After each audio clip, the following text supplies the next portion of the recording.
Hello, I'm back with a new topic. Today's topic is persistent pulmonary hypertension. I'm Dr. Sadish. I'm a DM training in Voice Medical College, Kochi. My references for this topic is average neonatology textbook and the new review articles and the seminars in fetal medicine about the persistent pulmonary hypertension. Now I will deal the topic in this headings: definition, etiology, normal fetal pulmonary vascular development, and pathophysiology of PPHN and treatment. Now coming to the definition, the persistent pulmonary hypertension of newborn is a frequent complication of respiratory distress in newborn, and it is defined as failure to achieve or sustain the normal decrease in pulmonary vascular resistance after birth, at birth. PPHN complicates the course. About 10% of the infants with respiratory failure can lead to severe respiratory distress and hypoxemia associated with considerable mortality and morbidity. And newborns with PPHN are at risk of severe asphyxia. It is a and its complication, including death, chronic lung disease, neurodevelopmental sequelae, and other problems. Now coming to the normal vascular development, we know that the pulmonary pressures are high in ryotrine and in fetus, and immediately after delivery it starts to come down. In the newborn, the pulmonary pressures come down because of the expansion of lung and oxygenation and ventilation. There is dilatation of the pulmonary artery, which subsequently causes decrease in pulmonary vascular resistance. The pulmonary vasoconstrictors in normal fetal include low oxygen tension and endothelin 1, leukotriene, rheokinase, and low basal production of vasodilators such as prostacyclin and nitric oxide. And this is the fetal circulation. And coming to the fetal circulation after that, immediately after delivery, the main important thing occurs is the expansion of the lung, and the fetal circulation changes from the parallel circulation to the serial circulation. And a normal pulmonary vascular development and a transition is pulmonary hypertension is necessary to support gas exchange during the fetal life, because the plasma because the placenta and not the lung serve as the organ for a gas exchange. Most of the right ventricular output must cross the ductus arteriosus to aorta, and only 5 to 10% of the combined ventricular output is directed towards the pulmonary vascular bed.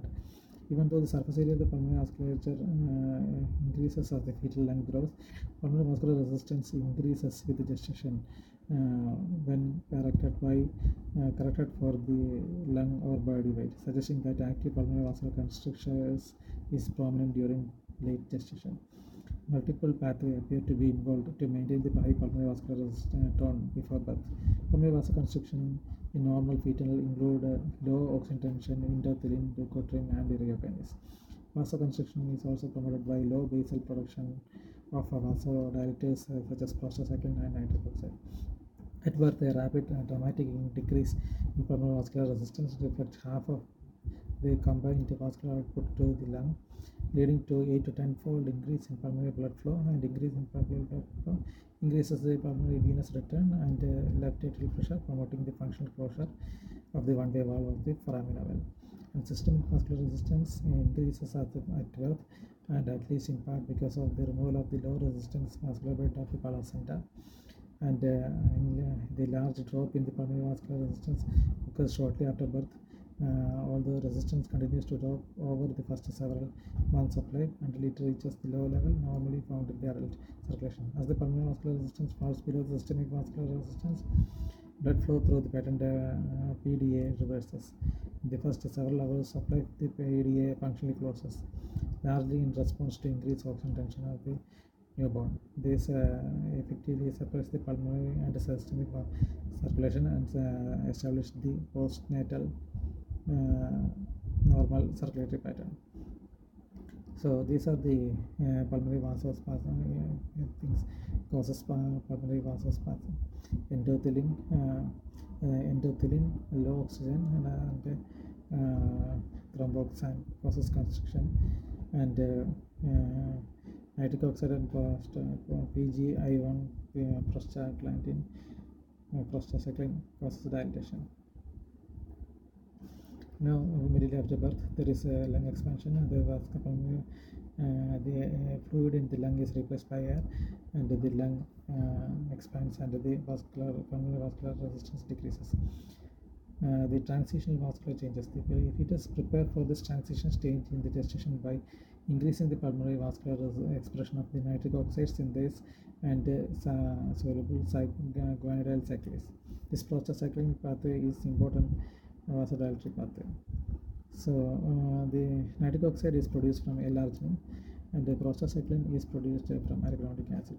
You can see L-arginine by nitric oxide synthase produces nitric oxide, and it acts on the guanylyl cyclase, and cyclic GTP converts to cyclic GMP, and cyclic GMP causes vasodilatation.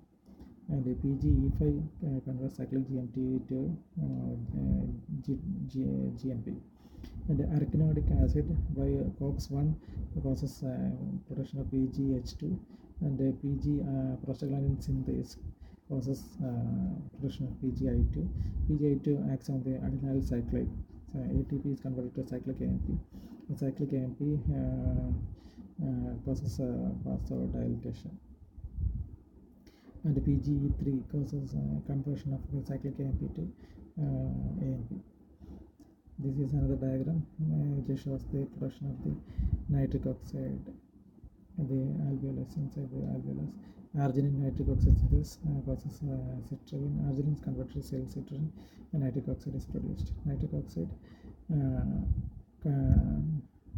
converts cyclic GMP to cyclic GMP, which causes vasodilatation. Arachidonic acid COX-1 causes PGH2, and PGH2 by prostaglandin synthase causes PGI2 prostacyclin, and it converts cyclic AMP to it converts ATP to cyclic AMP, and cyclic AMP is converted to 5-AMP by prostaglandin. Endothelin dysfunction because of the G protein causes RHO-A1 and GDP, and RHO-A1 GTP. RHO-kinase causes MLCP to MLCP, and pre-pro-endothelin and pro-endothelin causes production of endothelin 1 and endothelin B2. This is a diagram which shows the nitric oxide pathway. Endothelin and nitric oxide pathway in the pulmonary arterial endothelium and smooth muscle. The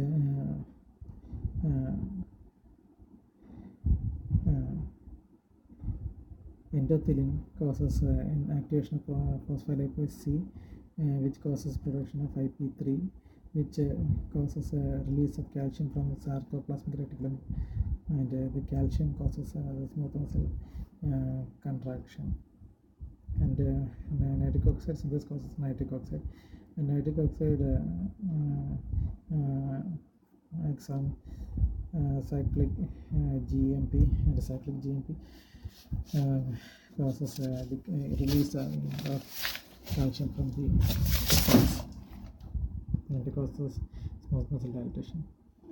So the shear stress in the endothelium activates the production of the cyclic nitric oxide by nitric oxide synthase. Angiotensin 1 is converted to angiotensin 2 by ACE, and ACE causes increased production of calcium. Endothelin 1 also causes increased production of calcium. Arginine can convert to nitric oxide, and nitric oxide increase cyclic GMP, Ng, and prostacyclin causes cyclic AMP, which causes the release of potassium and causes relaxation of smooth muscles. So endothelin receptors are activated by muscarinic 5-HT alpha adrenergic bradykinin and huminergic and histaminergic thromboxane substance P prostaglandin E2 and endothelin. So physiological stimulus increases increase oxygen and ventilation and shear stress.